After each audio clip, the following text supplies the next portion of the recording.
Sunraysia Safari. So format for the race. So you got 4 days of racing, covering about 1,200 kilometers over those 4 days. Each day goes between, I think the shortest day was the last one I saw was the last day, which was about 2.5 to 2.5, 3 hours.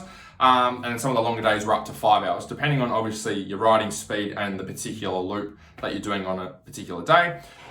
Total riding hours, faster guys were doing about 11 riding hours over the 4 days, and some of the guys towards the back end were around the 20 hours. So depending on your speed, it can be quite a different event, physically and mentally. I think I've covered everything there for the format, and obviously it's self-navigation as well, which is a little bit different to most enduro races that most riders do.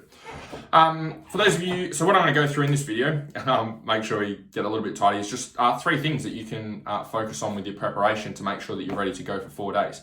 4 days of racing, or 4 days on a bike, is no joke, let alone in a racing environment.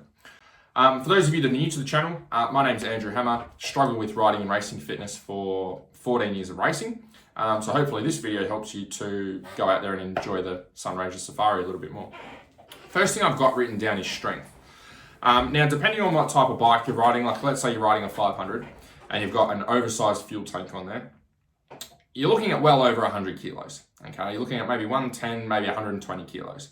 So you've got to remember that you've got your bike weight and you've also got your rider weight on top of that you need to be able to wrestle around for 4 days.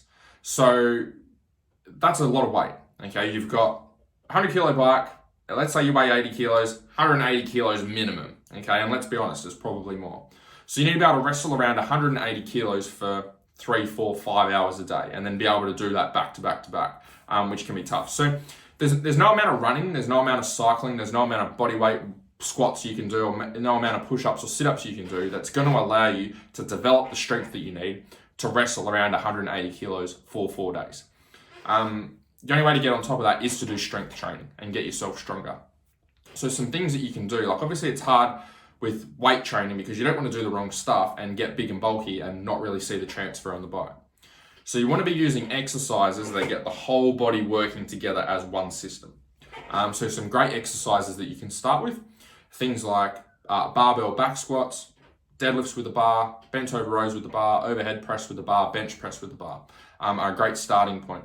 And the reason you want to use those exercises is because they're getting your whole body working together as one unit. Okay, so if I jump up here, and if I'm doing a squat, when I'm doing a squat, okay, and I've got weight on my back, I've got to keep my core tight to keep my back straight. I've got my shoulder blades working, I've got my quads working, my hamstrings, my glutes working, my calves working, my feet working. Every muscle in my body is working to be able to move that weight. Whereas if I just use machines, what happens is the machines are creating a lot of the stability, okay? It's not my whole body working together as a system. When I use a machine, I'm isolating a specific muscle group.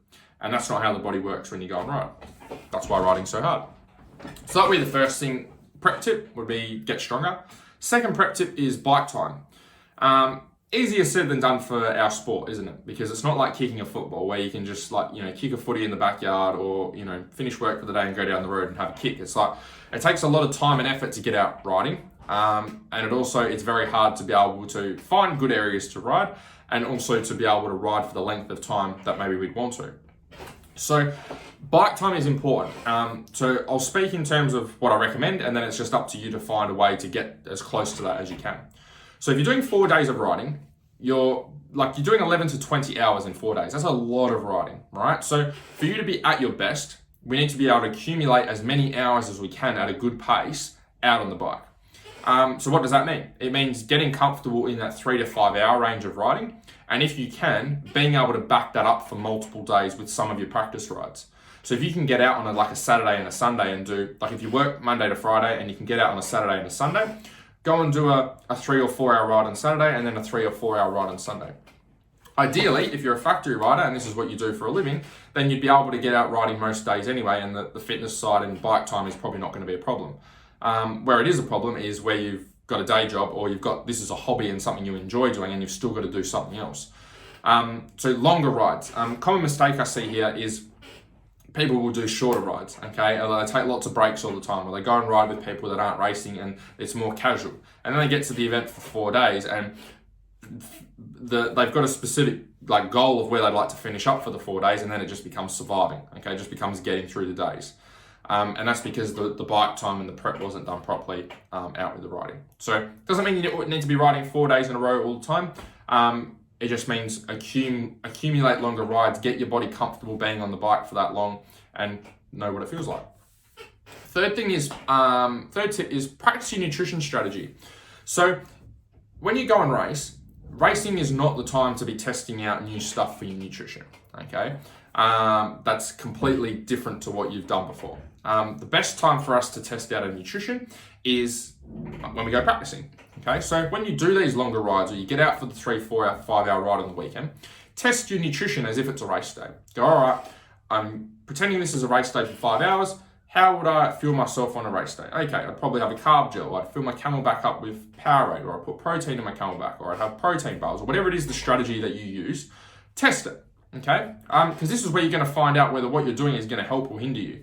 If you find out that eating protein bars is not the best idea for you because it sits in your stomach and you can't digest it and you feel like shit, probably better to find that out on practice day rather than, halfway through a 4-day rally. So practice as much of that stuff as you can. For the longer rides, obviously for the 4 days, recovery is important, but I'll save that one for another video. Any questions you've got about the event or getting ready, feel free to post up below. If you've got an event that you'd like some help with getting ready for and getting fit for, then you can apply for my Faster Laps program as well, which I will put the link below.